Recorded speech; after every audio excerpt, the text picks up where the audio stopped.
Assalamualaikum warahmatullahi wabarakatuh. Hai guys, kita kembali mengaji sebagaimana sholawat yang menyatakan rajin ngaji jadi orang pintar, rajin berjalan jadi orang benar. Allahumma sholli ala Muhammad, ya Rabbi sholli alaihi wasallim. Guys, kita tetap semangat selalu, semangat 18. Wow, keren. Pengajian kita tonggasar, tongkrongan gado-gado santapan rohani pesantren online bersama Al-Faqir ila rahmatir rabbil ghafir Faridin Imran Rosani. Guys, kita kemarin sudah belajar tentang sholat bagian pertama, yaitu dari mulai pengertian sholat, syarat sholat, rukun sholat dan batalnya dengan pengertian-pengertiannya. Kemudian pada pertemuan saat ini kita membahas tentang 3 poin itu,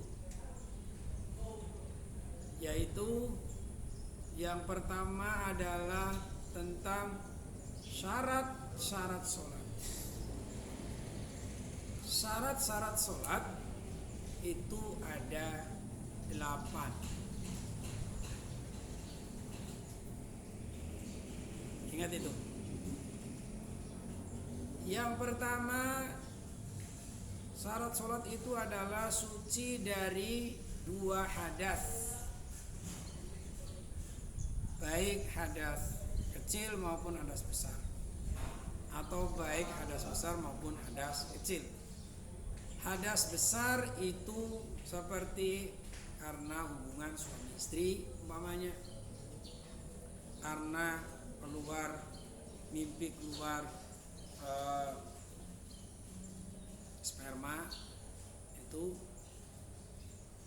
termasuk hadas besar. Atau umpamanya karena habis melahirkan, itu hadas besar. Hadas kecil diantaranya karena buang air kecil, buang air besar. Jadi tetap kita harus suci dari kedua hadas tersebut. Yang kedua, bahwa kita juga harus suci dari najis. Pada apanya? Pada badan kita.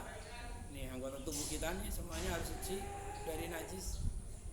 Pada apanya pula? Pada pakaian yang dipakai, dari mulai baju itu, peci, mukena, sarung, celana, hal-hal yang nempel pada diri kita dari pakaian kita.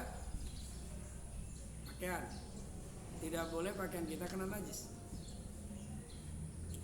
Yang ketiga, tempatnya sholat tidak ada najis, khususnya tempat sujud. Jadi kalau tempat sujud ada najis, kemudian kita sujud kena najis, maka sholatnya tidak sah. Jadi apa? Jadi usahakan sama sekali terbebas dari najis, baik najis yang besar, yang berat, najis mughalladhah, atau najis yang standar, najis yang sedang, najis mutawasito seperti kencing, kotoran hewan atau kotoran kita, atau najis yang ringan, kencingnya anak laki-laki yang belum makan apa-apa, kecuali makannya aja ASI saja, umurnya belum 2 tahun, namanya najis mukhaffafah. ketiga macam najis itu ketika kita melaksanakan sholat terhindar kita, pakaian kita, badan kita, tempat sholat kita harus terhindar dari itu semuanya. Guys, yang selanjutnya yang ketiga, bahwa orang yang sholat adalah harus menutup aurat. Menutup aurat.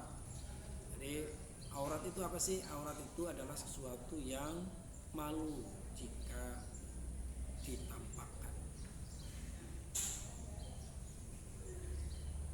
Guys, bahwa aurat itu laki-laki antara pusat dan dengkul.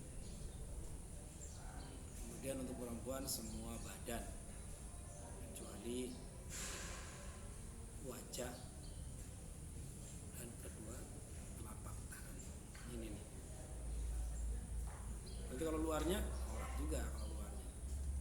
Guys, Francis, berarti ketika sholat itu auratnya harus betul-betul tertutup. Semua, termasuk ketika sujud, kaki. Kalau perempuan jangan kelihatan. Kalau laki-laki yang penting adalah tadi antara pusat dan dengkul. Tetapi etikanya kalau orang sholat sampai hanya gitu doang, tidak, etikanya sangat rendah. Maka harus ya yang rapi lah, minimal pakai baju koko gitu kan. Guys, brothers and sis, yang selanjutnya adalah menghadap kiblat. Sholat itu harus menghadap kiblat, menghadap Ka'bah. Kiblatnya orang Islam adalah Ka'bah.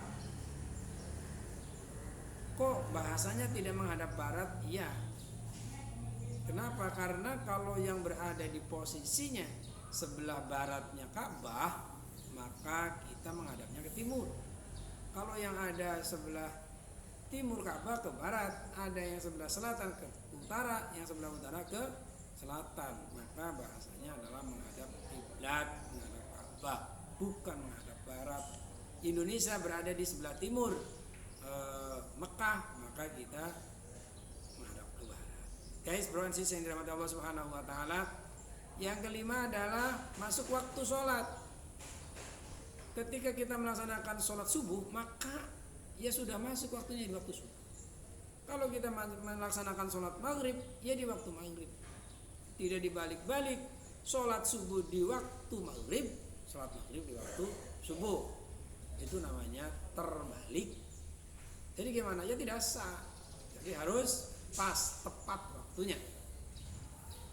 Yang selanjutnya yang keenam adalah mengetahui kefarduan sholat. Maksudnya apa? Rukun-rukun sholat harus tahu semuanya. Yang 17 itu. Jangan sampai yang fardu dianggap sunnah. Ya, jadi harus tahu kefarduan sholat. Ada takbiratul ihram, ada baca Fatihah dan lain-lain. Itu adalah harus betul-betul dikuasai. Maka kita nanti akan bahas di bagian selanjutnya. Guys, yang ketujuh adalah tidak meyakini sholat fardu dianggap perbuatan sholat sunnah. Sholat zuhur dianggap qobliyah zuhur, mamanya sunnah zuhur, ya tidak sah jadi sholatnya. Jadi harus apa? Harus menyatakan fardu zuhri, bahwa sholat zuhur adalah hukumnya wajib, fardu, tidak dibalik, dianggap sunnah, apalagi mubah. Zuhur ya fardu zuhur, asar ya fardu asar, dan selanjutnya. Yang kedelapan adalah menjauhi hal-hal yang membatalkan sholat. Membatalkan sholat ada 14, nanti kita bahas kembali. Guys, bro and sis, jadi diingat-ingat bahwa syarat sholat ada 8. Keseluruhannya kita sudah sampaikan.